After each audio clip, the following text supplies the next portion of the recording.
What is up, everybody, and welcome back to another episode of the Sound Lodge Podcast, also known as the Lodge Podcast. Welcome, Slodgers, episode 33. 33. What's, is that Larry Bird? Who had 33? Sounds right. Yeah. What did Reggie Miller have, 34? 89.5. Yeah. 304. So let us know. Decimals? Let us know if you guys know of a basketball player that had the number 33. I think Larry Bird sounds right. Mm-hmm. But I could be totally wrong about that. But Larry Bird just seems like a 33. Mm-hmm. Larry Bird was a cool guy. We're probably getting flamed in the comments for not knowing Larry Bird's number, but... True. People say that he was one of the best trash talkers ever. Because what he would do was he would be like, I'm going to catch the ball in the corner right there, and I'm going to shoot it in your face, and I'm going to make it. And he would literally do exactly that, which is so cold. Like, some people, like, Kevin Garnett was a big trash talker where he would just be like, like, totally insult you. But Larry Bird was just like, I'm going to make it from right there, and you can't stop me, which is just so cold. Yeah, that's what I do. That's what we did yesterday. That's what we did, yeah. It's exactly kind of word for word what we did yesterday. Yeah, and then we shot for 54 from three-point range. Okay. Let's read some stats off. Oh, God. Let's pull up the stats.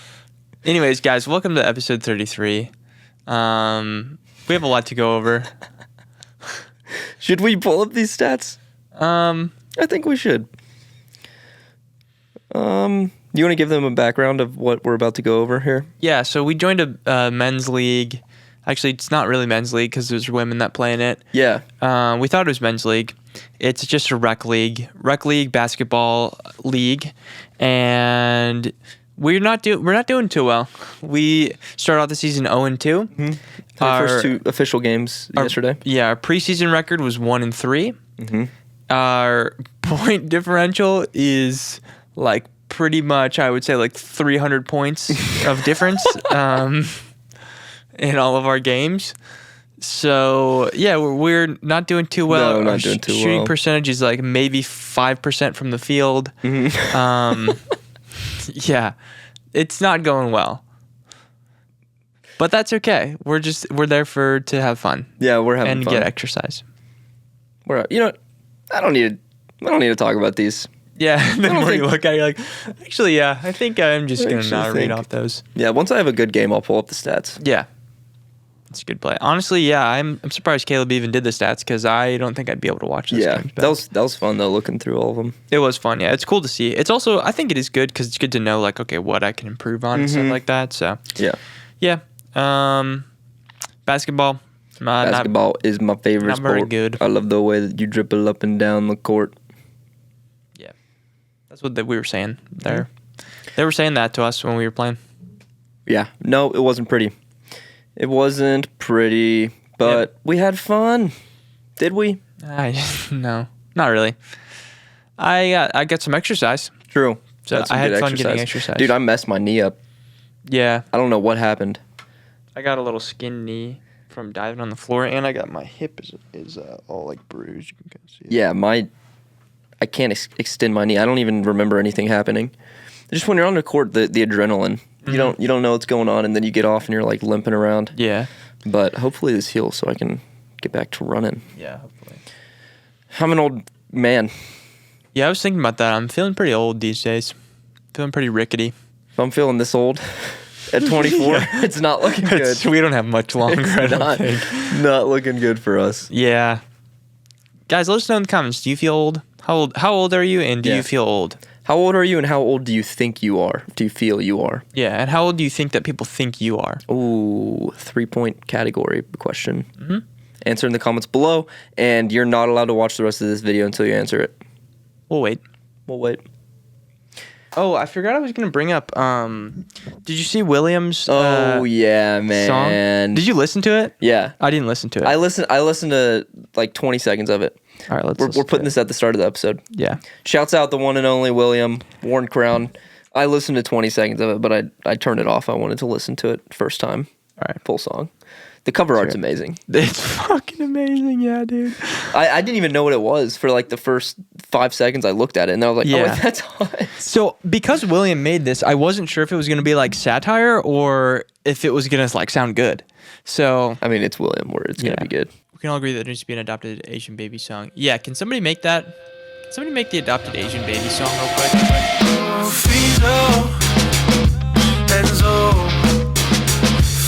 Across the sea, adopted a baby for the SLP, an Asian baby for the SLP. That's sick, dude.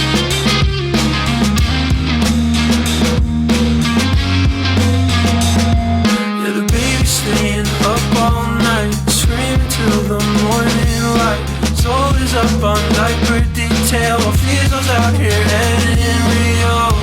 Maybe this is too much. No, they don't have the funds. They're just two young dads trying to grow their music podcast. Trying to grow their music podcast. We really did. We held out hope to adopt this kid, but the cash ran dry and the house got loud. I think it's time to post the baby on Marketplace now, right now. I'd sell that baby on Marketplace right now, right now. That Asian baby on Marketplace right now. 2 stay-at-home dads. Yeah. We would never beat the gay allegations after that. Yeah, that'd be rough. Holy shit. That's the best fucking thing ever. Oh, man. That is incredible. The song was actually like really good. Yeah, too. that's solo unbelievable. So fucking good, man. Also, the level of detail, I love the Marketplace drop. Yeah. That's amazing. Wow. Yeah, put that Asian baby on Marketplace. So fucking good, man. Oh my god. Gotta Yeah. tell William that, I don't know what to say. That's incredible, man. We need to put that one on Spotify. That, oh my, I'm speechless, man. That needs to be Warren Crown's first single. With the cover art like that too. It says AI babies. That Wow, Asian baby on Marketplace. right now. So good, man. William, where did you come from, dude? Where did you come from? The last episode was really fun. It was. Talk to Caleb. We did? Talked to Caleb about being a songwriter, being a producer, all of the above. And it helped me realize this could be a good podcast. Yeah. It's pretty funny because after the podcast ended, we were like, hey, this is kind of like, if we take this podcast seriously, like we actually are decent podcasters. Yeah. But when we have no actual incentive to take it seriously, we're just like kind of messing around. Mm-hmm. Kind of just goofing. Kind of just goofing and gaffing. Goofing and gaffing. Kind of like a little life update. Also, just to let y'all know, if y'all are interested in our lives, that you can watch this and fall asleep to it. Yeah. But it was a cool episode. Y'all should definitely check it out. Especially if you want to be a songwriter, or really just if you want to do anything creative, just talking about, getting into music. Everyone has their own way they go about it. They've gone about it. And I think that's why I'm confident we could really bring anybody on this podcast, get 2 hours out of them. Yeah. Just to be able to say, hey, what got you into music? Then that's a 30-minute conversation. Yeah, and I think it's also cool to get like unique perspectives on the way people approach music too, because some of the questions that I was asking Caleb kind of opened my eyes to like, oh, not everybody thinks the same way as I do about certain things. Like asking him about how he chooses what songs go to artists and what songs he keeps for himself, and him being like, oh, I don't care. Like if I post a song and somebody else wants to use it, I'll take it down. Yeah. Like for me, I'm so much more of like, well, this is my thing. This is my song. And so like I don't have that mindset of like I want to write for other people or anything like that. So it's interesting to see everybody's different takes on music and different takes on the things that people are passionate about. Because even just in life in general. Like, we are so heavily focused on music, but there's so many people who are like, oh, I want to be like a, architect, or I want to be like a whatever. And those people are super passionate about those things just as equally as we are about music. So it's interesting to think about the fact that everybody's got their own thoughts and dreams and hopes and aspirations and things. Yeah. That was straight bars. Write it down. Write it down, guys. You better be taking notes. If you're not taking notes when you're watching this Lodge podcast, what are you doing? Be the worst notes ever. Yeah. Felix's thoughts on feet is. Yeah. Coleman's thoughts on feet are. Yeah, and they're like color coded. How like the girls will like do like green pen for the titles and shit. Anyways, what's been going on with you? It's been how long since we filmed the last? It's been a while. Yeah, has it been like a week and a half or probably maybe 2 weeks even? Probs. What's been going on with you? Anything crazy?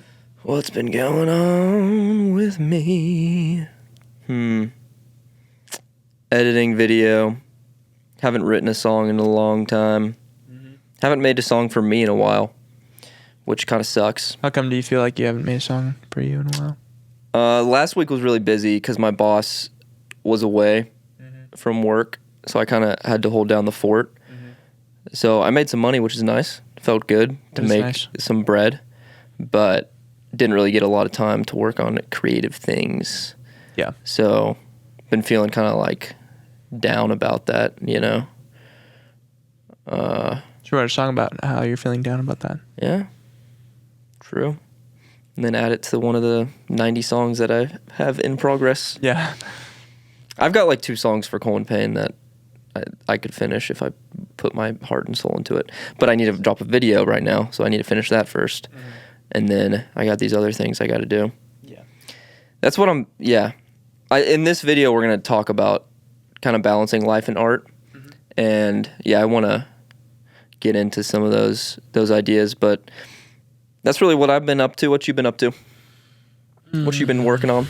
What have I been working on? I've been working on a bunch of little videos here and there.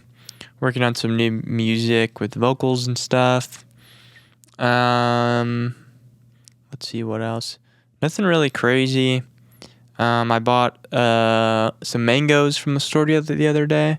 I usually get the red mangoes because I feel like those ones are better and you get more. But I got one red mango and I got one yellow mango. And the yellow one was pretty good.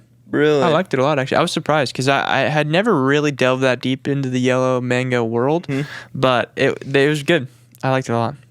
Mangoes are great, actually. Mangoes are so good. Like when they're ripe and like actually ripe and fresh, they're pretty top tier fruit for me. Yeah, top tier tropical, but nothing beats pineapple. I agree. Pineapple is always my favorite. Nothing beats pineapple. But I think mango comes in maybe close second for me. But also the availability is a big factor because you can't always find good pineapple and you can't always find good mango unless it's like summer. It's got to be in season. Yeah. Whereas I feel like you can pretty much always find like decent strawberry or like apple. There's always fucking apples out there or whatever. AI generated apples. Yeah. I feel like most of the apples out there have got to be AI generated at this point, Who knows anymore, man? Who knows what's AI and what's not? If they could 3D print food, do you think you'd eat it? No. Yeah. I'd give it a shot. Yeah, but there's no way that it can be as good as real food. Yeah. Because I remember a long time ago, my grandpa's been always talking. He's up to date on all the science stuff. He's been talking for a long time about how they want to try to start 3D printing organs for like people who like need like organ donors and stuff.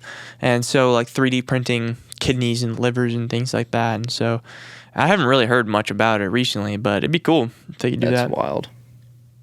I'm going to 3D print a third arm so that I can do more tasks at once. You can play the lead and the rhythm. Yeah. Would you ever get... Okay, so I want to hear your opinion because I have a pretty solidified opinion. Would you ever get one of those guitars that's like a double-necked guitar that has 2 sets of strings?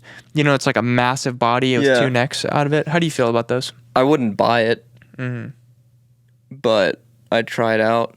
I don't think I'd because I mean, how much use are you really getting out of it? You know, I think in a live setting you'd get good use out of it. True. If you're like you have a pretty limited band. Yeah. Because what a lot of people will do is they'll tune one set of strings to open and then the other set of strings to like standard or whatever, so they can kind of solo over it. But like the ones that are like bass and regular guitar, I feel like they're just fucking pointless. Yeah. Like it's just stupid to me. Just a whole lot going on. Yeah, it's just kind of a novelty thing, and unless you're like that's really what it is most of the time. It's like shock value, like for the and people who show don't factor. Really like play instruments, to see a guy like shred on one neck and then move to the other, like it's gonna make for a good live performance, and it's gonna make people go crazy. But in the studio, there's no point in having that. I don't think. Literally no point at all. I think that's probably just our unique perspective on the fact that we mostly just make music like as producers. Yeah, exactly. That like we're not like, this is something that I really ever want to have, because there's a lot of guitar players that are like, that would be the coolest thing ever to have like a double neck Gibson. I'm just like, I don't really give a fuck. I'd rather just have like the normal one. Yeah. What do y'all think? Let us know that comes Yep. What you been working on? What have I been working on? Videos. You got a new pedal? You got some new guitar pedal? Yeah, I got a Boss DS1. It's good. Really? Yeah, I see why people have, like everyone on the planet has one. Because it's very good. It's very like. Was it recognizable when you first played it? Like. It's like, kind of, but like not really. Like, if you think of a distortion sound, just like the generic distortion, the DS1 is like the sound that you imagine. There's no extra like super fuzziness to it or whatever. It's like, okay, if I want the most basic distortion sound, DS1 will provide the most basic distortion sound. Which honestly, there was times when I was kind of like, I almost want a little bit more fuzz, you know? Like I almost want more of like a Smashing Pumpkins kind of like really distorted sound, and the DS1 can't really get there, which for that you'd probably need like, a big muff or whatever, or like that's what the Smashing Pumpkins use. They use like an op amp, big muff. But yeah, I feel like it's just like classic distortion sound. You can also bring it down and you get like some good overdrive out of it, but then you also bring it way up and it does get really distorted, but just not into the territory of like kind of distortion, but it is sick though. I like it a lot. I'm gonna just do some short form videos with it, which will be cool. I'm just gonna do it. Like anytime I get a new thing of gear, I always just make like as much videos as I can with it.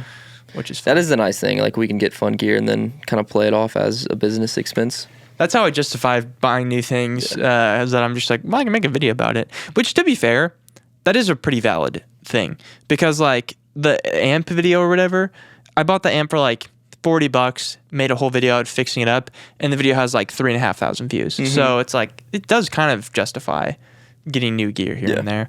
And it also like that's like a surefire way to never run out of video ideas. Like just look on Marketplace. What can I make a video about today? I think as long as you're selling gear, then it's worth it. Because at some point your whole room's going to be filled with things, and it's going to be like, do I choose this guitar or this guitar? They're the exact same. So it's like sell one of them. That's what I think. Like I'm always buying mics. I mean, I just bought 7 SM57s at that thrift store. But I sold 3 of them right away. So like I'm kind of flipping through things while I'm buying them, and like you said, it's so good for YouTube because it's just new video idea, new video idea, new video idea, and it's like new video ideas that are refreshing to people, because now it's, I never really thought of like Felix playing with an amp, or I never thought of Coleman playing with a banjo. Then you just get kind of a new insight into us. Well, that's the thing that's cool, is that like if it's new and exciting to you, it's going to be new and exciting to the audience as well, Like I think what's also was so fun about that amp video is that the first beginning part of it is us just like trying out the amp for the first time and like seeing what's wrong with it and messing around with it, and like the shot where like you just hear it go like is just so hilarious. That was such a weird sound. So weird. But yeah, I mean, and then I fix it up perfectly fine, and I feel like that progression is just cool to like. The fact that I can have that experience and that journey, and that the audience can also have it too, is just really exciting. So yeah, I mean, that's also like part of my whole thing of like, I definitely agree with the sentiment of like gear doesn't matter. Like you should just make the music just with whatever you have. That's, the best camera is the camera you already have. The best guitar is the guitar you already have, that whole thing. But I think there is something to be said for new gear inspiring new ideas. Yeah. Because, and I think I probably talked about this, but there was a little interview of Chris Novoselic, Nirvana bassist, and he was saying that every time he would go by thrift stores, he would look for left-handed guitars. And this was actually really fucking sad. He was like, yeah, I would always look for left-handed guitars because Kurt was left-handed, but then it just became a habit. And then after he died, he was like, oh, I don't have to do that anymore, which was super sad. But he was saying that he would always look for those guitars because every time Kurt Cobain would get a new guitar, he would boom, write like 10 new songs. Yeah. And so I feel like I'm kind of the same way where I just kind of get like a new guitar or a new pedal or a new like even plug-in sometimes, and I'll just get that burst of inspiration and I just kind of ride that wave of inspiration, and it just leads to so many other things, you know? Yeah. Yeah, I agree. I think I need to be better at finishing the videos. Because I now have a pedal as well. First pedal I've ever had, guitar pedal. Are you gonna do a video on that? But like I'm saying, it's hard to ride the wave of inspiration because I have like 8 videos I need to finish. It's nuts. I have like 5 videos that I need to finish. Yeah. And then I get that piece of gear and I film like, you know, an hour of content, like an intro to the video, trying it out, and like really cool moments in that. And then I'm like, I can't start a whole new video right now. So I have to finish this video and then this video and then this video. And then like a month passes. I think it's been close to like 3 weeks since I got that banjo, and I haven't really played it because I have these videos I need to finish. So like I need to finish those videos and then get back to like, okay, got a new banjo, gonna just play banjo for like 4 days while I'm making the video. Yeah. And that would work just so much better. Yeah. It's hard to do that when you are working on a million different things at once, because when you film the snippets of like when you are excited about the new thing, then that's like, okay, taking advantage of filming the excitement.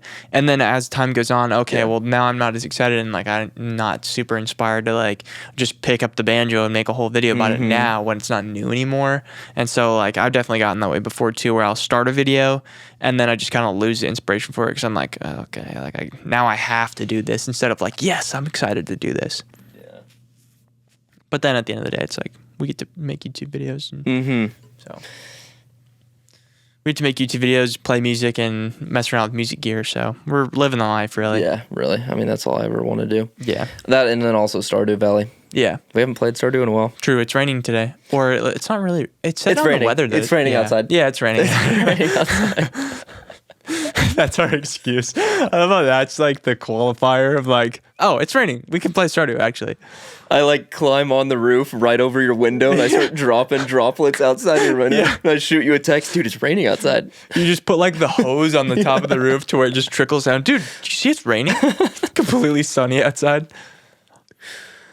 I love the rain. Guys, let me know down in the comments if you love the rain or if you don't like the rain. Because it's pretty split. Some people are like, I hate thunderstorms. That's crazy to me. Yeah, I know. But some people are like, oh, thunderstorms are super relaxing. To me, they're super relaxing. On day 3 of a gloomy day, I feel pretty depressed. True. I feel like if it was 2 days of the week rainy and like stormy, and then 3 days of the week really sunny and nice, and then 2 days of the week kind of like partially cloudy, that would be ideal for me. I like that. Because I like a good bit of rain. I think the plants need it. And it's spacing out those rainy days too would be nice. So it's like rainy day, a couple sunny days, another rainy day, I think would be ideal. Yeah, you just enjoy the sunny days so much more when it's been rainy, you know? And then you enjoy the rainy days when it's been sunny. Totally. Who knew? You need highs and lows in life. Yin and yang, guys. The yin and yang. Well, let's get right into it. Let's talk about balancing life and art. How do you do it? We know all the answers over here. As you can tell, we have it all figured out. We've got it all a lot of money coming through, and we balance it super well. We're not workaholics. Yeah. And we don't buy a bunch of music gear for don't no reason. buy a bunch of music gear. We're not always constantly doubting the decision of dropping out of college. Yeah. I never doubt really dropping out. I didn't drop out, but I just never went. Yeah. But I never doubt it because the debt and like the amount of stress that debt causes people is just something that I would never want to take on. stops you from being able to chase your dream. Because it's like, well, now I have debt. I actually have to get a job. Yeah, exactly. Yep. It's almost like the system's set up that way. It's almost like that's what it's meant to do. Herm. We haven't played Minecraft in a while. Minecraft! It's raining outside. It's raining, yeah. We needed the trial chambers, man. Yeah, dude. There's honestly, I heard that Minecraft is going to add copper armor now. Whoa. So copper will actually have a use. Copper is actually useful. Wait, so and they're going to make copper chests. That's cool. In the new update, they have friendly ghasts. Yeah. So you can ride the grass. Them? Yeah, can you find them just in the open, or do you have to like create them? So I think you have to create it kind of like an iron golem type deal. Okay. But I think the way it goes is that when you kill a normal ghast, it like maybe drops this other ghast, and then you have to like feed it gas tears or like put water on it, something like that, some sort of thing, and then it grows into a happy ghast. And the happy ghast you can ride, which is sick because there's like a flying basically vehicle now in Minecraft, which is sick. Yeah. All right, guys, thanks for watching. We're gonna go play Minecraft and then Stardew. Yeah. Just binge. We deserve it, man. One on one screen, the other on the other screen. Ooh, I like that. Subway Surfers on this screen. Gotta have Subway Surfers. Family Guy highlights on this screen. Family Guy highlights. Top 10 Family Guy plays of 2024 season. Peter Griffin's wildest dunks. Yeah. Felix, how do you balance art and life? Give it to me in one sentence. 5 words or less. Not very well. Struggling. Yeah. I do not. Need help. Yeah. We're actually doing this episode because we're curious what you guys think because we need advice. No, I think, okay, we've talked about this before, but I think one of the main things is knowing that you need to have a sense of urgency because you are the only one who can get you to where you want to be if you are trying to take the art thing seriously. Yeah. Because it is kind of important to make a distinction between people who want to just do art as like a hobby and people who want to chase it as a career. Is that what we're answering? I feel like, I don't know, it depends. We can like specify. Yeah. But I feel like for me, most of the things that I say are speaking from a perspective of trying to chase music as a career because that's what I know. Yeah. So that's probably where I'm going to be coming from with most of this stuff. But back to what I was saying, it's important to have a sense of urgency because no one else is going to put you where you need to be, but also knowing that you don't need to have so much urgency to where you become like a fucking weirdo. Yeah. You know, like there are a lot of people who dedicate their entire lives to a specific thing and then regret the fact that they didn't spend more time on like living life and experiencing And then life. all they try to do once they're successful is like be cool in other people's eyes, but they just don't have it. Yeah, exactly. Because they're so out of touch with what actually human connections you need to create, you know, the outside of the music thing. And then that always is just like, that always looks so ugly to me when they're just always trying to please people once they're successful and like always trying to make people like them instead of people who have been grounded on the come up, gone through the years. Like it's difficult to ever really find ourselves, but have somewhat an identity that they're confident in. Then they get success, and then they're at a point where it's like, I have core friends, I got core family, I got people I love, I got people that love me, and they're like unapologetically them. Yeah. That's just so much better than, like you said, like people who are just kind of weird. Yeah, because that's the thing. I think a lot of people start doing, I see it a lot with people who do like Forex trading and do stock trading and like things that like you can make a lot of money from, but you have to kind of be like a fucking weirdo and like a little bit of a nerd to do. And so these guys will be like, you get rejected by like a bunch of girls and they're like kind of weird and socially awkward, and then they start doing like day trading and they're like, I just made $7,000 today, and then they get like wealthy and they're successful. Like obviously not going to take that away from any of these people. Like they're successful, they are good at what they do, but then the reason that they started doing that in the first place is because they're like, I'm going to show them, like, I'm going to be successful and I'm going to, like, show all the girls that rejected me and all the, like, people that didn't want to be my friend and blah, blah, blah. And so then they have that kind of, like you said, like, validation seeking mindset where what they do is based off of the need to please others still, and not even please others, but like show up other people and like impress other people in a way. Let them know that they were wrong. Yeah, exactly. And so you have just kind of this weird dynamic where like people aren't even really proud of your success at that point because you're like doing it for the wrong reasons. Whereas if you really, grinded hard and you did it because you are passionate about it and you enjoy it, people see that you're passionate about a thing. Like nobody's passionate about like fucking Forex trading. Like you're just a weirdo. Yeah.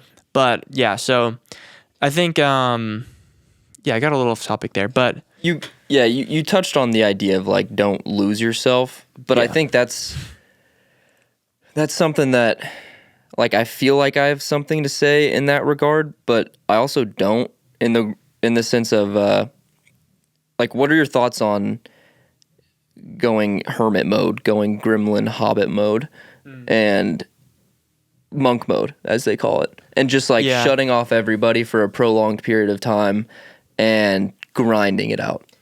I think it is very important to do that if you do work for yourself, because you have to have a certain level of self-discipline, because the way that a lot of people work is like, okay, I'm going to loosely work on this thing and like maybe check my phone every like 20 minutes, or like I'll scroll on Instagram, stop working.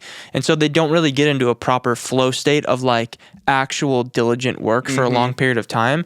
So I think it is important to have those periods where you really lock in on something that you're doing, because if you don't ever have that, like I think if you don't ever commit yourself 110% to a thing, there's really no way for you to be actually successful at it. You have to go hard at a thing.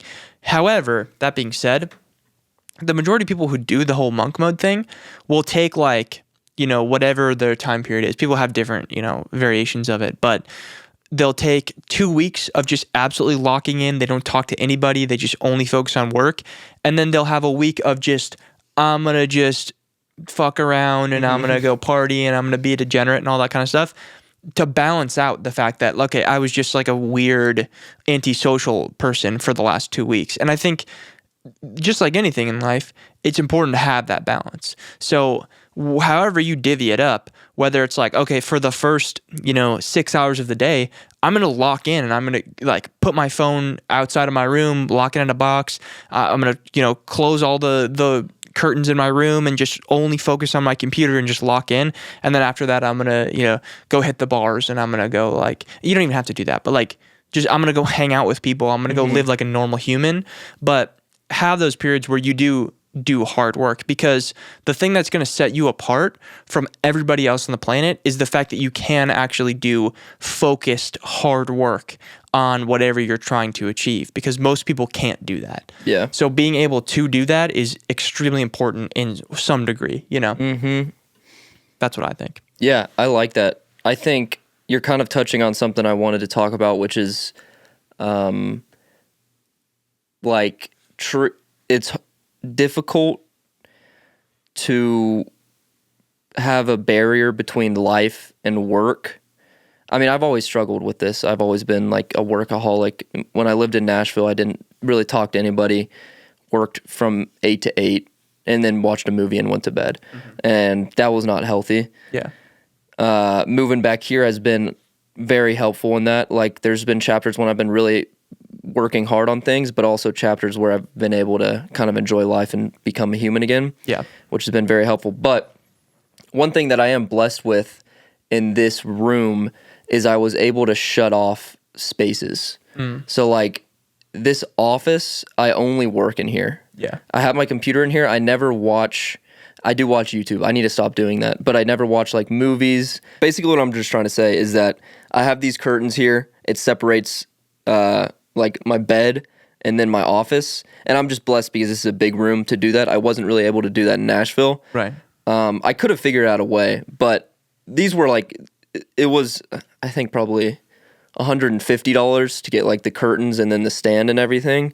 So it was an investment, but it's been so helpful being able to, it's just one extra little layer of having you feel like it's work time. And I think that's what's most difficult in the art thing, like this is a whole another conversation if we say how to balance life and work. But it's actually how to balance life and art. And like you said, I'm more talking to the people who want to do it as a living. Yeah. And the thing about pursuing art full time is, again, like you said, you have to be your own boss. Right. You don't have somebody who's telling you when to work. Yeah. So there needs to be, you need to have little things that tell you that it's work time. Little things that allow you to feel like, okay, it's not like my bed is right there, you know? This is another space. So that's been super helpful. I think if you have the money, like invest in something like this. Like if you have a house, you know, make your office a guest bedroom or an office. Obviously, I feel like if they have that, they're not making their office in their bedroom. But you get the point. Yeah, I think the big portion of that's important is that your brain is really big on association and like associative learning. And so if you constantly do something in a specific place, your brain will look to do that thing in that place. And so this is actually a big thing also for people who are trying to fix their sleep. A lot of people who go on their phone or they watch YouTube or whatever, or even watch TV in their bed, have a hard time sleeping because your bed should only be used for sleep. Yeah. And if you don't just use your bed for sleep, your brain will associate it with other things. So if you are, you know, eating in your bed or if you're whatever, and like obviously like we're human, so like you're gonna do that stuff sometimes. Yeah. But if the majority of the time you just use your bed for sleep and not for like scrolling on TikTok or whatever, you're gonna have a much easier time of using the bed for sleep. Same thing. Whereas if you're at your desk at your computer, if you just use it for work only and you don't do anything else while you're there, your brain will think, okay, now it's time to work, you know? And so that's a big thing. If you are just very diligent about what you do in the spaces in your house or in your room or in wherever, then it will help you a lot to actually be more focused and be more, I'm trying to think of the word, intentional, to be more intentional with the way that you use your spaces and with the way that you work, you know? It's even like I've noticed with writing, when I write in a notebook, my brain is like, okay, it's write time now, you know, and I come up with so many more ideas. My brain just starts flowing a lot better than like if I'm on my phone, because I use my phone for a million other things. So my brain doesn't click in the same way where it's like pen, paper, write down ideas, you know? And so do whatever you can in order to help yourself work harder. And it's a lot of like neuroscience shit involved. Like I would honestly watch the Huberman podcast and stuff like that, because you'll learn a lot on how to kind of, you know, take control of your brain and use these little like neurological life hacks and stuff, you know? Yeah. I think it's in Deep Work, but that's a really good book about getting into flow state, which is something that I've been struggling for the past like 2 weeks, because I've been working a lot on this part-time, which is being like a car salesman. It's nice. I have my own hours. Like I can set up appointments and like move it around. And so I do have time to work on, you know, things here. But the thing that kind of sucks about that is like I have like 2 hours to edit this video, and then I got to go drive up to the office. Yeah. And then I have 2 hours, and then I need to eat. And then I have 1 hour, and then I need to drive back to the office. And I've been struggling with finding deep work. And I remember in Nashville, I'd be in flow state for 4 hours. Yeah. And I'd get so much done. Like if I'm editing a video, I could edit a video in one day with flow state of 4 hours. But 4 hours not in flow state, like getting an hour here, 30 minutes here, 2 hours here, that's only like 2 hours of flow state work instead of the actual amount of time that you spent doing it. So in Deep Work, I think Cal Newport wrote it, and he says that, I think it's this book, but he says you need time to rest in order to have time of work. And a trick that he does is when he's done, he has a shut-off time of like 6 p.m. where it's like, I'm done working. And if you commit to that, if you form that habit, because it's all about forming habits, if you form that habit of I'm done at 6 p.m., then when it's, 1 p.m., and you just finished eating, you're not going to go watch a YouTube video. You're going to get to work because you're going to be like, I'm done at 6 p.m. So what he does at 6 p.m. is he actually shuts everything down, and then he says out loud, shut down complete, which is like weird. And I used to do that in Nashville, and I probably need to start getting back into it. Yeah, but when you say it out loud, it triggers your brain, and it's like no more work. Yeah. And you're able to actually not think about work. So when you are doing like passive things that, like, you know, playing video games or hanging out with friends, it's not always in the back of your head of, I got to edit that video. Right. You're not going to think that because you're like, you said shut down complete out loud. So your brain's like, the shutdown is complete. I can only work tomorrow morning. And then tomorrow morning rolls around and you're ready to get after the work. Yeah. Now, again, this is something that I've been struggling with, and I'm more just telling myself that. So 6 p.m. today, I'm going to say shut down complete. Nice. And I'm going to film myself and put it in that podcast. Yeah. You're just like in the middle of nowhere. Yeah. Shut down complete. Shut down complete. It did help me though, because that's a huge thing I think with art and life, is like you need layers where it overlaps. You know, writing about real life things, and then also having a little bit of life in the art, and like enjoying yourself when you're making the art. But you also do need to set boundaries for yourself in order to have pockets of being a human.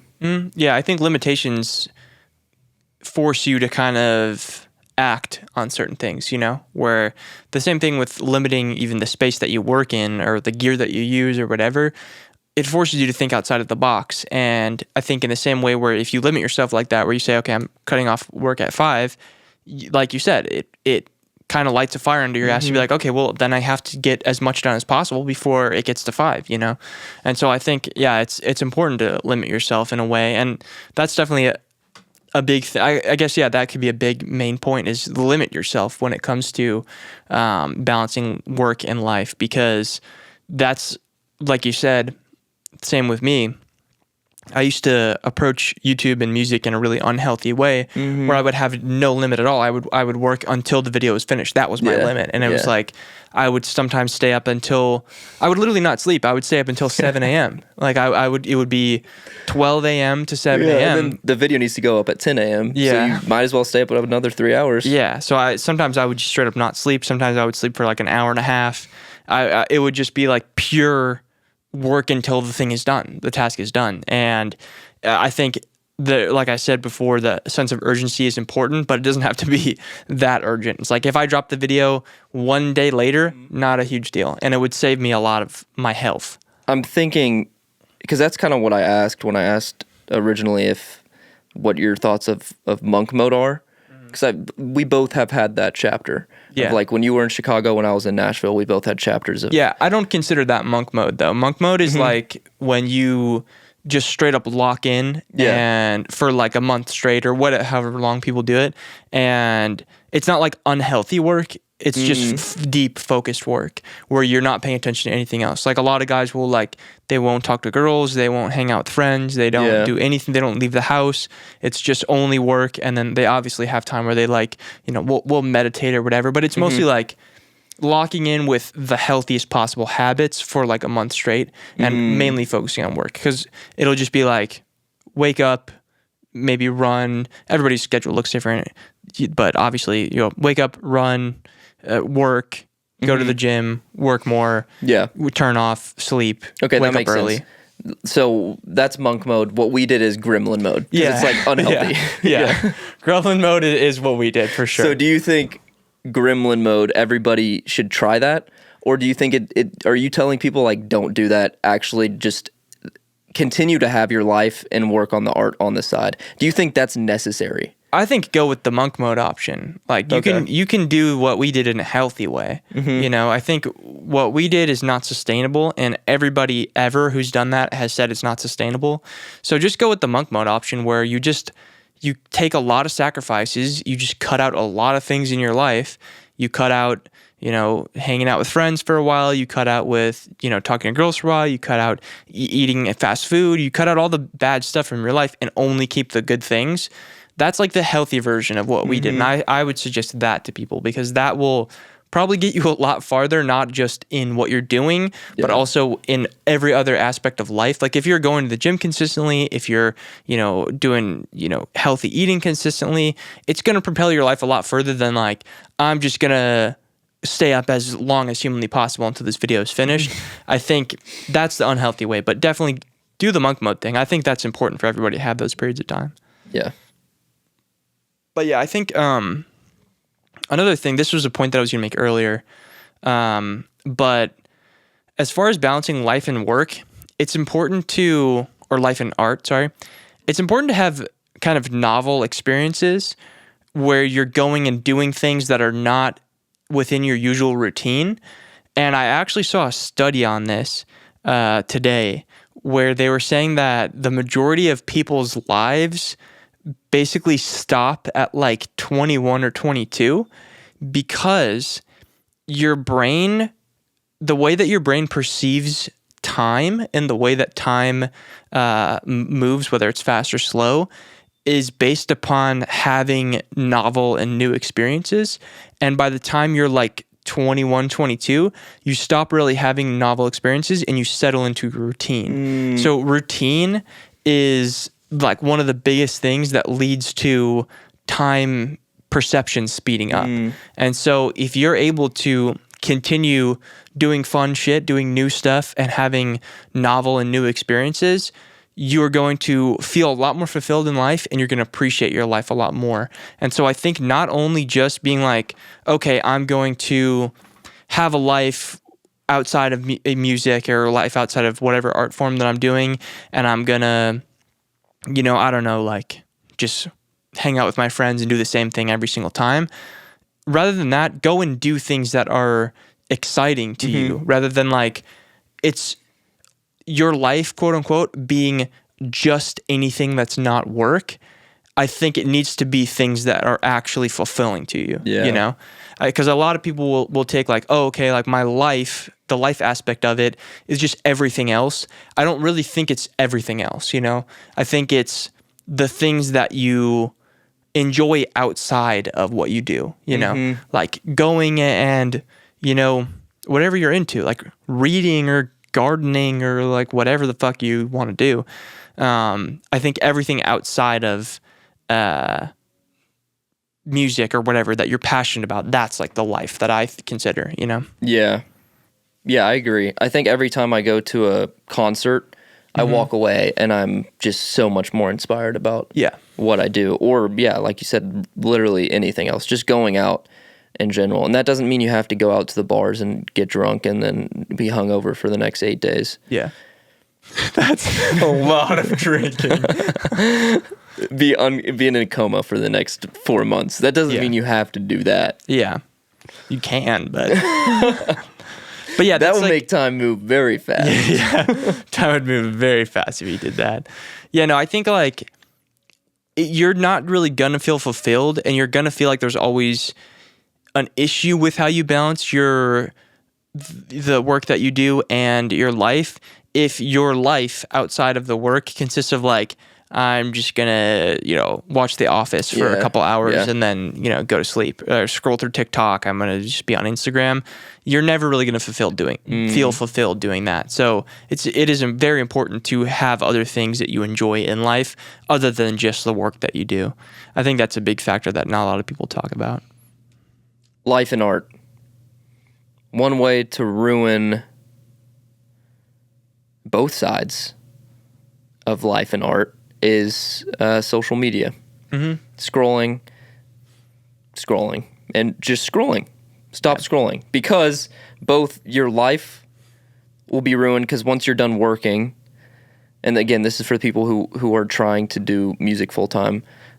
Once it's time to live the life, if your leisure activity is scrolling, then there goes, you're not actually living. You're watching other people live.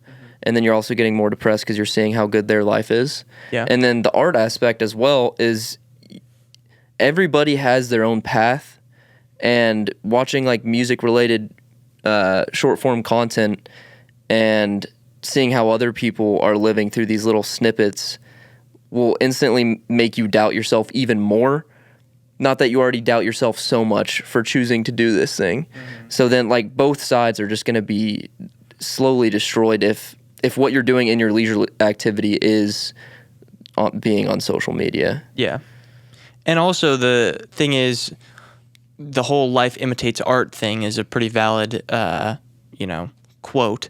And if your life is fucking boring, your art will be fucking boring. So like you kind of have to go out and have life experiences in order to feed the music that you're making.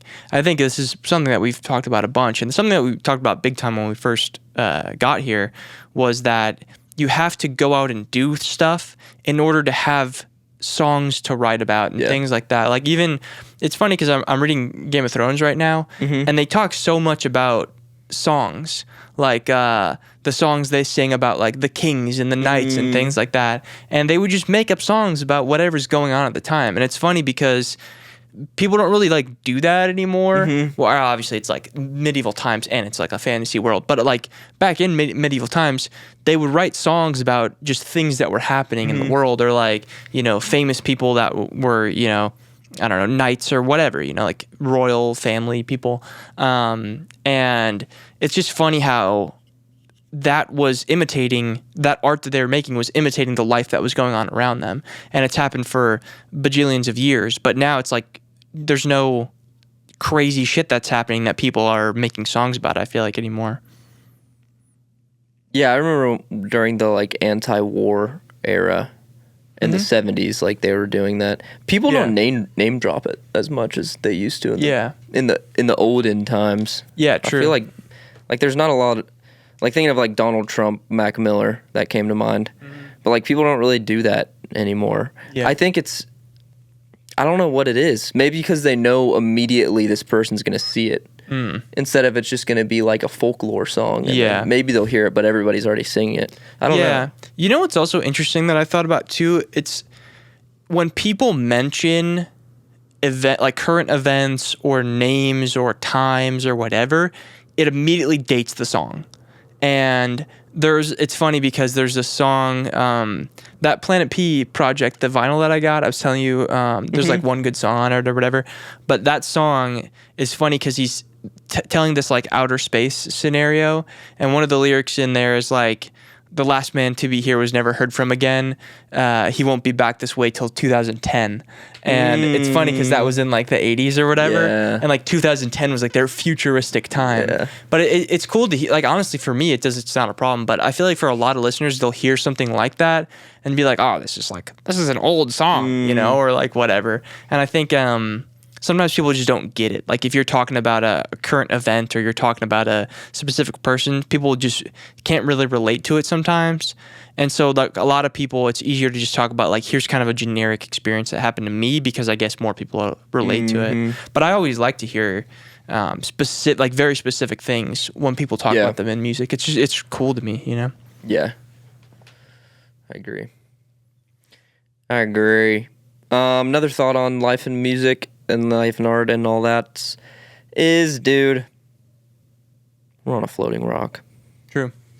It's like, and everybody has their own path. Dude, maybe you won't be a touring artist. Maybe that won't happen. Really, the joy is the journey. Exactly. And you've heard that a million times, and it's probably annoying to hear it, but it's very true, though. There's a reason you hear it so much. If you don't actually enjoy the journey, then what are you doing it for? We talked to Caleb, and Caleb was like, part of it was he wanted to be a famous rapper, and that made him have like a pretty harsh moment when he kind of shifted that idea and was like, I actually don't want to. I don't know if I want that anymore. Totally. So like, figure out what you're doing it for, and if it isn't just because you love music so much, and that's always been a huge passion of yours, then dude, just go live your life. Like, go start the family and have a job where you make money. Everybody has to work. That's not a new concept. Everybody has to work. That's been the case since we were humans, Yeah, I think really just make sure you're doing it for the right reason, because I think definitely the fact that you love doing it is a big factor. Like, obviously, Caleb was saying, like, he doesn't just do it because he like sitting down in front of the computer and making music.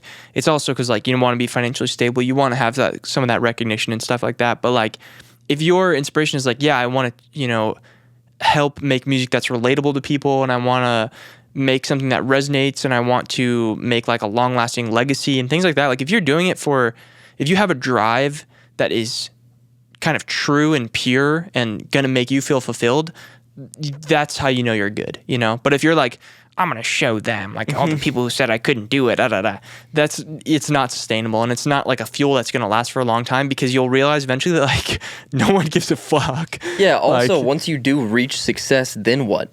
Yeah, exactly. You don't even enjoy doing it, so it's not even for you at that point. Yeah, I think that's one of the biggest things, man. Is just enjoy life. Yeah, take a deep breath. Yeah, like not everything needs to be so serious, and obviously work hard, and obviously work harder than everybody else. But you gotta enjoy life also. Yeah. Like if you don't enjoy life, then why are you here? You only have one chance at life, and if you're not doing something you enjoy, I mean, why? That's so true, man. That's literally so have true. This is it, right? Yeah, here. dude. This is it. This is it. So like, do the thing that you like doing. That was like that. When I went to El Reno and that meth head guy was talking to me, the one thing he just kept saying was like, just enjoy life. Just make sure you enjoy life. And I was like, yeah, dude. I mean, that's at the end of the day, that's what it boils down to. Like you got to just enjoy being here, and life's too short to do a bunch of stuff that you aren't passionate about. I feel like, Yeah, especially when you're working at a job and 80% of your work goes to that guy. Yeah. And not you. Yeah. So 80% of your time is just giving him a back massage. I mean, 80% is even generous. Like I would say 99.9% of the work that you do is benefiting someone else. That's why I have such a hard time with coming to terms with like trying to get a part-time job or trying to like work for somebody else like that, because my thought is like, I'm providing you a benefit to your company when I could just take this effort and put it into myself. And I think the idea behind it is, okay, well, it's something stable. This guy is like, let's say, okay, whoever you're working for, like Walmart, right? Like Mr. fucking Walmart's got the means to get you paid, and make sure that you have a consistent paycheck every month or whatever.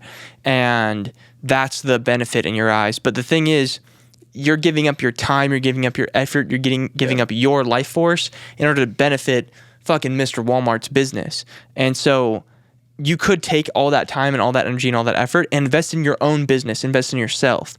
But I think the problem that hinders a lot of people is genuinely the scrolling thing, like you were saying. Like I think so many people just spend so much time just dicking around. Yeah. Like just not actually putting in effort. And I think part of it just is this weird kind of disconnect between you being your own boss and you treating yourself as your own boss and the way that you would treat any other boss. Like any other boss, you're going to have respect for them, and you're going to be like, my boss says I need to be at the office at 7:00. I'm there at 7:00, Whereas if you tell yourself, okay, I'm going to start working at 7:00, a lot of people are like, but I want to scroll on Instagram for a little bit, and and then you start working at like, 9:30, and it's just, we, for whatever reason, don't have the same kind of self-respect for us as we do for some other authority figure, you know?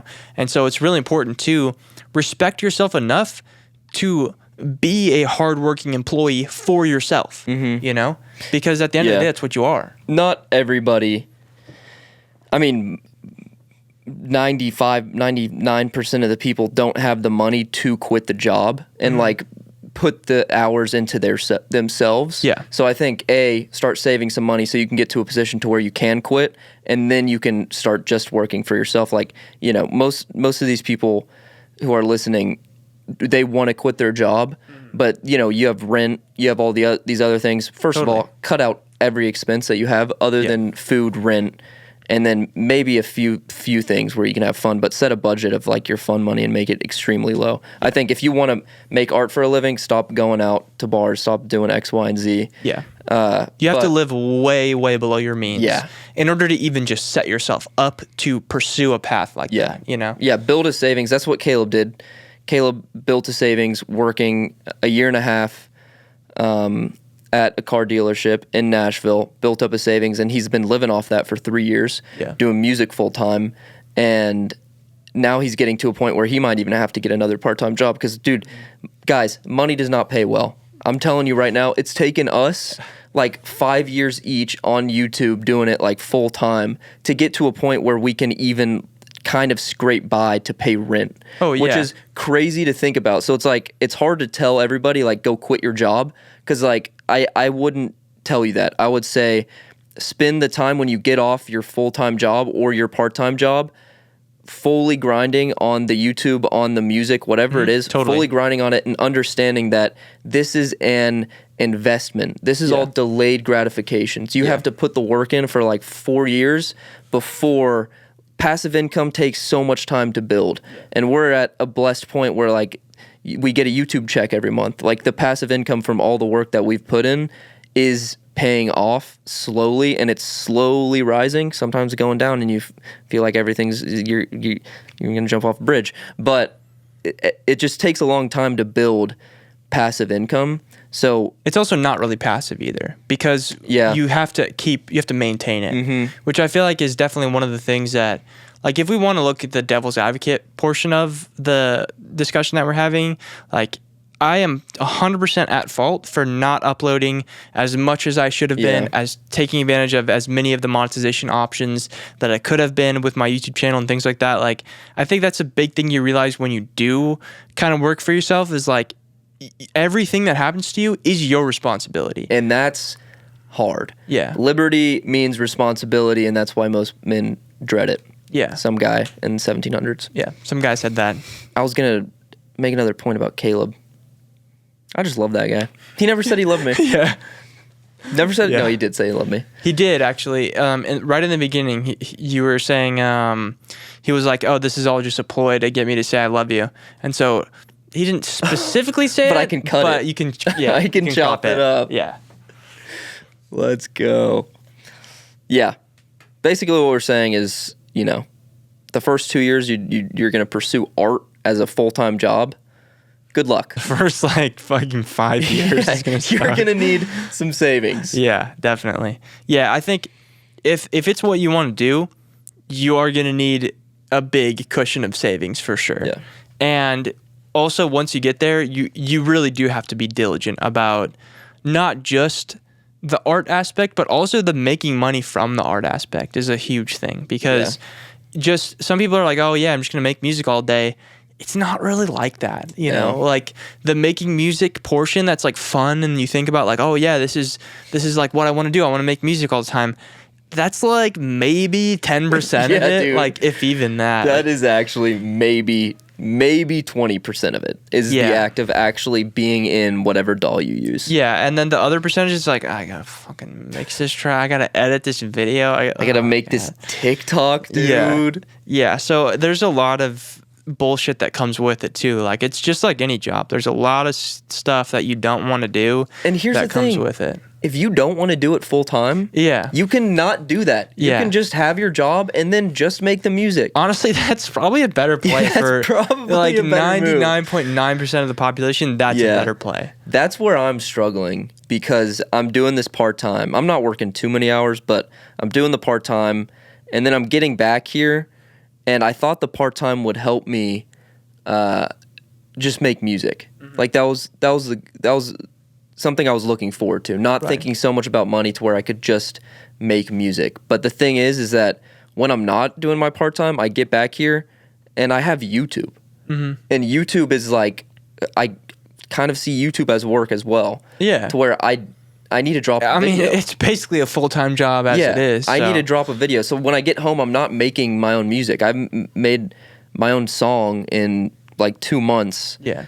Because the time I'm spending, that's not my part-time job right now, is working on YouTube. So, yeah, like I said, I think, you know, if music isn't your everything and it hasn't been your everything and it's everything you think about, and it brings you some of the most joy you've ever had, then I don't know, man. Maybe just find a well-paid full-time job and then make as much music as you want on the side. Drop it on Spotify. Hope it blows up. You know, maybe take a little bit of time doing marketing if it doesn't ruin the joy in the music, but keep just making the music. Yeah. I mean, that's the kind of the reality of life, is that there needs to be people who do work for Mr. Walmart. You know, there needs to be people who work for these big companies, and there's always going to be positions to fill at any of the massive companies that are around. And some people are the company owners, and some people are the employees at the company. That's just how it is. Like that's a fact of life, you know, and that's also totally fine. Like there's nothing against being the employee at the company. You know, I think a lot of people who make music do think that they need to be like, I have to do music full time. I have to whatever. Dude, the majority of everyone ever who's done music full time fucking hates their life. Like it's not fun because of the struggle that's involved. But I would say that like definitely like we're talking about the whole money aspect. It's not good at all. Of course, gonna preface it by saying like there's plenty more that I could do to, you know, take better advantage of monetization, and definitely could be more responsible with spending money and the you know the way that I use money and everything. But like came here with savings, no savings now. Basically living just paycheck to paycheck, and each month it's like, am I gonna make rent or not? We'll find out. What do I have to sell to like make rent this month? But the thing is, I don't like hate my life in the same kind of way where I would probably absolutely hate my life if I worked at a desk job and didn't have the stress of how am I going to come up with money this month, you know? Like I think the stress that would occur from being like, I am on a path that I don't want to be on, and I feel like hopeless at this job that I have. There's no way up and no way out for me. That is much more soul crushing to me than like, all right, we got to make $150 today, you know, because it's June 30th and tomorrow I need to pay rent. So it's like that to me, and that to me also, like obviously it's not a good way to live, but that to me allows me to kind of be creative and think outside of the box and be like, I got to come up with money, you know? Like I got to figure out what I got to do. Yeah. And so that is going to teach you a lot more than just being like, well, you know, I come home from work at 5 p.m. and I'm sure I'll get a paycheck this month, but like I'm probably going to kill myself in a year. A little fire under your ass will, I mean, make you work the hardest you've ever worked. Like, do you feel 100%. Like right now you're working the hardest you've worked? Yeah, probably. In a while? Yeah. I think so. I think just there, obviously, just like everything, it ebbs and flows. You know, there's times when you're like, I am on my shit right now, and there's times where you're like, I can't get the motivation to do anything, and that's just how it is as a human being. But I think comparatively to somebody who does work like a desk job 9 to 5, I feel like I have more opportunity to be a lot more inspired because doing the social media, doing music and YouTube and everything allows me more headroom to kind of do whatever, you know? Because technically, like, obviously there's things that we have to do, but technically I could do whatever, and no one is stopping me from making money from this thing or making money from that thing, and I have all the time in the world to do that if I want to. Whereas, you know, if you're working a 9 to 5, well, a lot of things that the thing that a lot of people don't talk about is that it's so mentally draining to where like at the end of that 9 to 5, you don't even want to do anything at all. And so that's the kind of slump that a lot of people go into, is like you wake up at 8 a.m. or even earlier sometimes, and then you get back at 5 and you're like, I just don't want to do anything now. You know, like I'm exhausted mentally and physically. And so it's so much harder to kind of pull yourself out of that rut and that routine when you do get into that. Whereas like with me, I'll get, you know, unmotivated sometimes, but nothing's actually physically like, you know, exhausting me to where I can't go and work hard on a project that I want to work on, you know? Yeah, it's a crazy situation, and it's weird and it's unorthodox, and it's funny like meeting a new person and explaining like what you do to them, and then they're like, "Oh, that's sick, man." You're like, "It's not sick, dude." It's so not sick.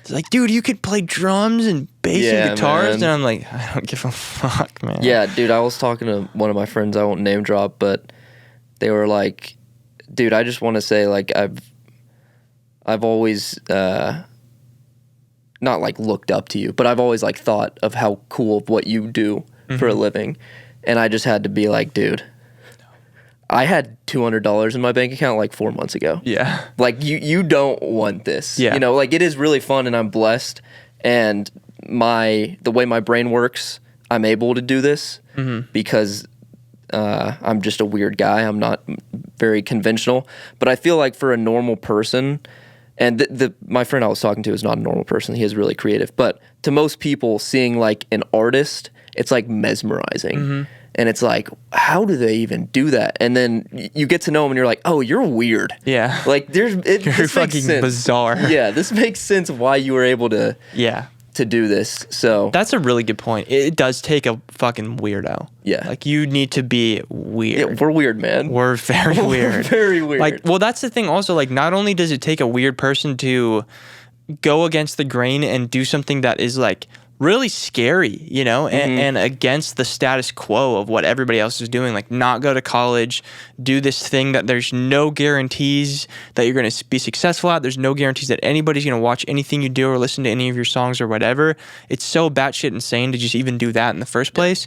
But also, to be so nerdy to where you actually like get good at certain things, that takes a whole other level of being a weirdo as well, because I have to sit there and like be a nerd on the guitar. Dude, that's another thing. Be a nerd in the DAW and like just immerse yourself entirely in the thing. Yeah, be okay being a nerd. Yeah. If you want to make this a full-time thing, you need to be a nerd. You can't be like this cool, chill artist who's like, yeah, give me that guitar. I'll see what I can come up with. It's like, no, you have to be like in the DAW, like moving the decibels around, fucking with the EQ. You can have like a chill persona, obviously, but like on your own, you know, like that's what. Yeah, that's the thing. Like, I mean, it's like with anything. If you want to get good at anything, if you want to be a basketball player, like Kobe Bryant was a fucking nerd in the gym. Like he would spend hours and hours and hours and hours working hard and putting up a million shots in the gym, but nobody sees that. You know, they see like cool, like scoring 82 points in a game, hitting game winners, you know, dropping 50 on teams and things like that.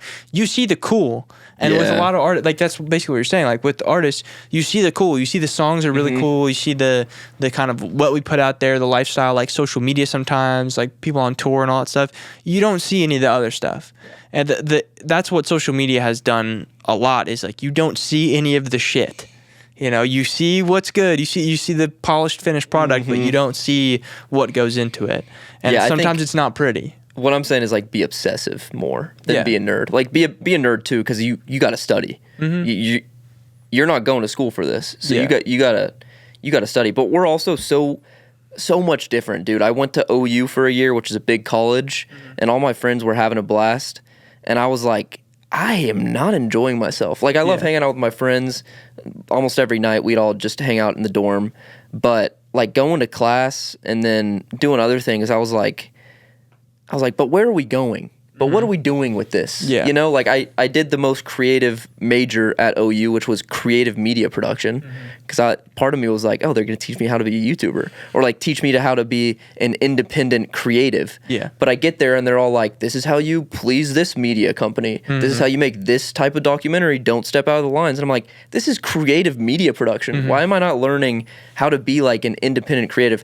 Now, that's not to say that there aren't colleges out there that probably are good. Yeah, totally. That teach you how to, you know, be a creative. But the best way to do it, man, is to learn yourself. Just fucking do it. And that's going to take YouTube. Yeah. You can learn other means, but YouTube's the best. Just YouTube has a tutorial for literally everything. Yeah. It's going to take you being a nerd and studying in order to try to be successful in art. I've watched countless hours of videos about music stuff in general. Like, when I first started, countless hours of production tutorials, countless hours of like how to record guitar tutorials.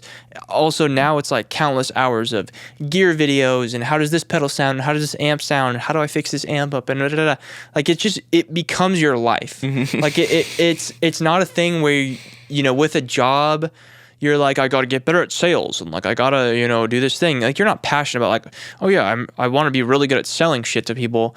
But with music, it just envelops your whole life because it is something you enjoy also, which is a blessing as well. Like we're saying, oh, you have to be a nerd, and some of you are like yeah, duh, like obviously. And I think for the people who are like, oh, I have to get that in depth for it. I'll be honest, music's it's probably not a full-time thing for you then. If it hasn't even occurred to you how obsessive you have to be about music, you're not obsessive enough. If you're not in the car with your girlfriend and a song comes on and you're like, you bet I'm gonna tell you how they recorded this guitar, or like I'm gonna tell you how they mixed this song. That's a Spins 808. Yeah, and then it's like 10 minutes go by and she's like, I don't care. Yeah, like if that's not you, then I don't know, man. Yeah, it does take another level of being also just wired a different way too. Like I could never have imagined myself going through all the motions of like going to college and I take out a loan and I do this thing and I do like everything that everybody tells me to do. I just am not built that way. And obviously it's really easy to be like, oh yeah, well like everybody says, oh, I'm not wired that way. I'm not. Like I just don't have that. I don't have a single bone in my body that I've always been like trying to be different from everybody. Like I've always prided myself on being different. Yeah. And like I would always hate like ever being compared to anybody, even just in like middle school, elementary school. I would always hate people drawing comparisons between me and other people and like feeling similar to anyone else. So even from a young age, I was always like, I need to be different. Yeah. And so I think it takes a level of that. And there's a lot of people who don't want to be different. They would much rather fit in with the crowd. And I'm not saying there's anything wrong with that because everybody's different. Everybody has their own mindset about things. But there's a lot of people who would much rather just go with the flow and fit in with the crowd rather than be the fucking weirdo who sits in your room making music, This thing will tear your ego down. Yeah. Because at some point you're going to have to post that Instagram video of like, announcing your album or doing X, Y, and Z. And you got to post it to your friends. Yeah. And you got to be okay with, the possibility of them being like, dude, Devin's trying to do music full time. Like if that makes your skin crawl and you don't want to do this full time, then you probably don't want to do this full time. But you have to get to a point. And again, if you're having all these feelings, it's not like there's no hope for you. You can get to the point where you become this obsessive. Because I wasn't like this obsessive in middle school of like being a YouTuber. I would make YouTube videos. I've been making YouTube videos since like elementary school. But in high school, it started to ramp up. But it could ramp up when you're 30. It could ramp up when you're 35. It doesn't really matter. 35 is a cutoff, by the way. If you're 36, there's no hope for you. 36, no, not going to work. But like in high school, I would always really enjoy going to like creative classes. Like we had this one 3D printing class, and I would spend like hours outside of that class like making mock-ups in the 3D thing, because it was just a way.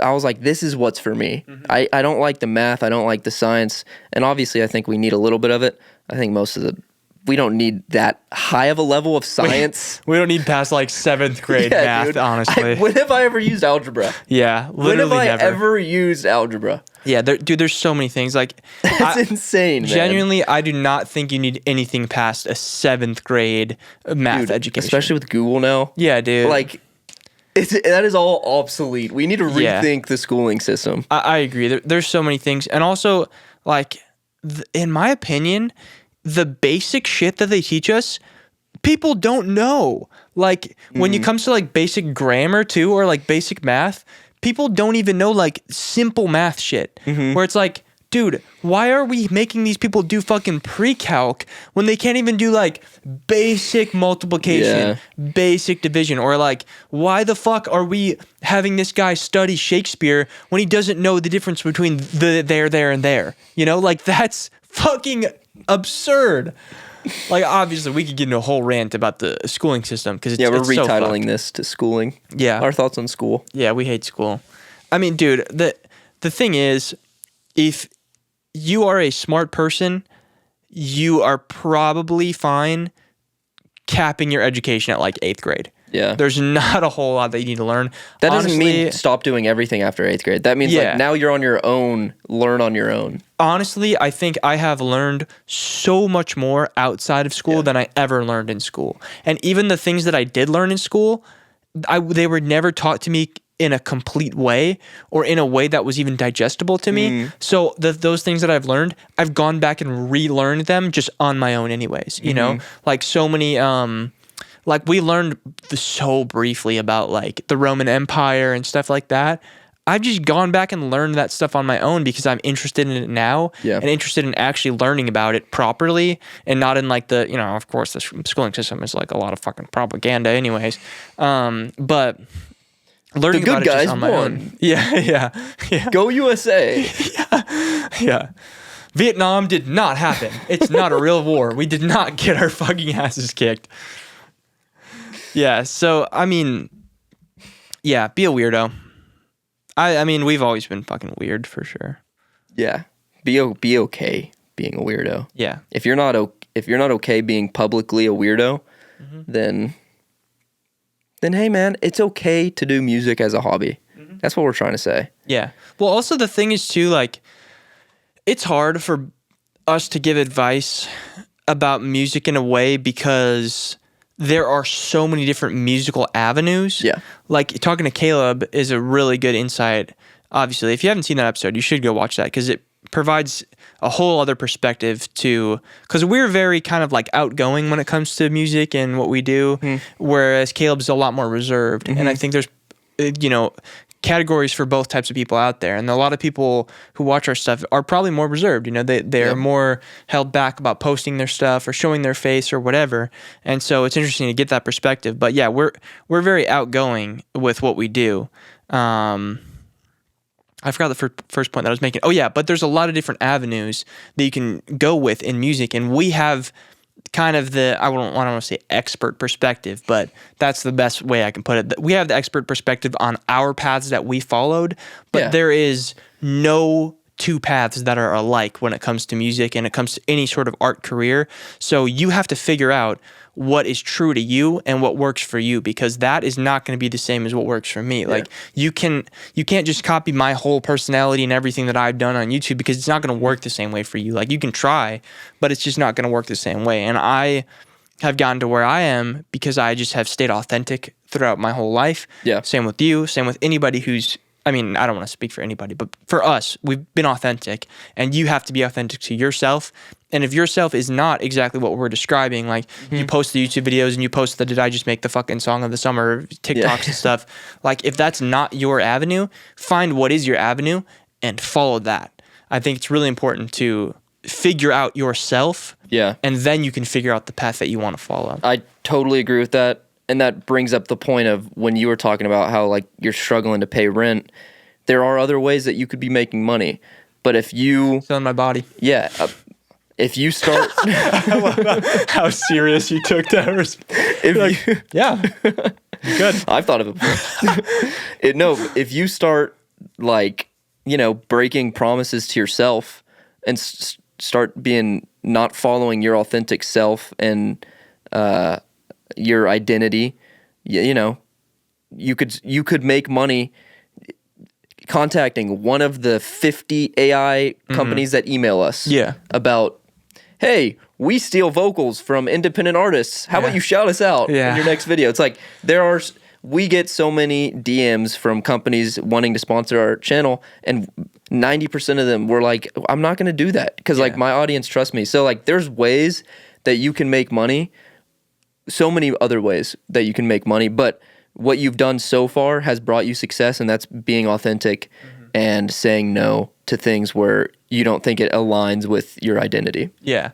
I mean, there will always be blood money out there. That's just how it is. I mean, there's going to be the honest dollar that you make is a lot harder to make than the dollar that you make from cheating your way into it, you know? Yeah. Like if you do something that's kind of shady and going around, you know, maybe legalities or your morals or whatever, that money comes easy. But it weighs pretty heavy on your conscience. That's the thing. So do what's authentic to you, and it might take a long time to build up a good amount of wealth. It's gonna take a long time. Yeah, it'll take a long time, but it will be much more worth it, and you will feel a lot better about yourself, because there's a lot of gazillionaires out there who have cheated their way to the top and done really shady stuff to get to the top, and you're in a better position than them because your morals are intact, you know? Yeah. And at the end of the day, like, dude, we're really worried about like this fucking piece of paper that they tell us has a value to it. Like, dude, the only thing that truly matters when it comes down to it, to really like oversimplify everything, family, having a love for yourself and for the world around you, and just being surrounded by good people and enjoying life. There you go. That's really all you need to worry about, man. Don't worry about some other bullshit. And at the end of the day, the best thing that you can do is the thing that makes you happy. And honestly, we preach a lot about like, oh yeah, like you gotta exercise, you gotta eat healthy. Dude, if it doesn't fucking make you happy to eat healthy, don't do it, man. Like if it causes you more stress to be like, I gotta eat a salad today, get the fucking cheeseburger, dude. Like we only live once, and who cares, man? Like do what makes you happy. There's a level to me agreeing with that one. I mean, dude, it doesn't fucking matter to me. Like if it actually is causing you more, they've actually shown that if like, you know, counting calories and over stressing about eating healthy and stuff like that, a lot of times causes more stress. And so a lot of people will really over obsess about it, and it will kind of cause them more harm than good. Yeah. And so I think, like, obviously, I'm not saying, yeah, go and fucking get McDonald's right now, but the overall rule that I would preach is 80% of the time eat healthy, 20% of the time do whatever the fuck you want. Totally agree with that. Yeah, but also the secondary thing is like, don't stress so much about shit like that, dude. Like, do whatever the fuck makes you happy. And a lot of times, yeah, it'll make you happy to like have a, you know, body that you're proud of and like exercise and all that stuff. So like, whatever, find what that is for you, find what makes you happy, and do that thing. Yeah, unless it's like cheap thrills. Yeah. Drugs. Yeah. And I mean, unless you wanted to do drugs. and we've gotten back to the drug topic. Yep. It always gets there. That's another thing, man. If you want to do this full time, if you have any addiction or habits with any substances, I would immediately try to eradicate that. Yeah. Because there's no chance. It's hard enough doing it stone cold sober, man. Yeah. I maybe had like a few drinks in Nashville some nights, but I literally didn't do anything in Nashville for two whole years. Yeah. And it was super helpful to me because I moved away from my friends in college. It's so hard not to do that in college when you're surrounded every single day by people who like are away from their parents for the first time. It's like, yeah, well, dude, let's party it up. But so that was super helpful for me. And I think changing your environment, if you want to go monk mode or gremlin mode, either or, changing your environment that's step one. Yeah. You know, it's not like in your dorm room you can go monk mode. You can maybe do it for 2 days, but do it to the best of your ability. And obviously, like, you know, like we were saying earlier, you can do it in different, you know, varying degrees as well. You know, you can do it where you do it for only a couple hours of the day, and then the rest of the day you do something else. So, you know, there's ways around it, but yeah, it's just like with anything. You got to figure out what works best for your situation, you know? And yeah, it's a lot harder when your environment is not the environment that is conducive to doing the thing that you want. And sometimes you do have to figure that out. You have to figure out, is my environment, where I'm at, the people that I'm surrounded by, are these people going to put me on the right path or help me stay on the right path to get where I want to be? And a lot of times that fucking answer is no, you know, because I've never really had a problem with it at all. But I know a lot of people have had a problem with bad friends causing them to not be where they want to be in life, you know? And people who kind of bring them down, and it's hard to sever ties with somebody who you've been around for so long, you've been friends with them since kindergarten or whatever, but it's totally okay to outgrow people, especially when you are being a weirdo and trying to pursue music full time. There are just people that you're not going to click with anymore. And that's totally okay because you're doing something that's really unconventional and some people just aren't going to get it, you know? Yeah. And that's okay because if you're following what is true to you, it doesn't matter what other people get or what other people say about what you do because you know that you're doing what makes you feel fulfilled. That's it, guys. I mean, that's what we got for you. That's what we got. That's all we can say is what we know, what's worked out for us. Yeah. And yeah, bottom line, hey man, we all have different paths. If your path is, sticking with your job for another 4 years to get the savings up, as long as you're planning on like, man, I will quit at this time. We all have different paths, man. Mm-hmm. So just as long as you're making music, I think that's all it is. Yeah. If that's what brings you joy. If you're trying to do crypto and you're watching this video, I don't know what you're doing here. They've watched 2 hours of this and they're like, when are they going to talk about crypto? Yeah. Hey, if you balancing life and crypto. Next episode. My crypto advice: you should have invested in Bitcoin 15 years ago. So invent a time machine. Yeah, that's our advice. Buy a time machine. Well, Slodgers, sorry we couldn't get into any questions in this episode, but I felt like this one had a lot more substance than we usually do. Yeah, I think so. I like the topic ideas. Mm-hmm. I think we should do that, and then maybe do questions as well afterwards. Yeah. Let us know if you guys have any topic ideas of things you want us to talk about. We got a channel in the Discord. Topic ideas, send it through, and we'll get in depth like we did on this one. We also have another channel in the Discord called Feet Pics. Send in your feet pics. Or videos. That you can put videos in there too. Yeah, I keep trying to delete that channel, but Felix keeps adding it. Yeah. Again, they're like, what? It's gone again. This is the 8th time I've had to remake the feet channel. Slodgers, keep it slogging. Keep it slogging, man. Keep it slogging. Don't let anyone tell you that you're not allowed to slodge there in that location.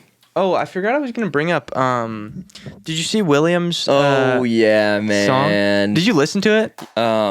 Back to the end of the podcast. Mm-hmm. See you later, guys. Leave that whole thing in. Bang. See you later, guys.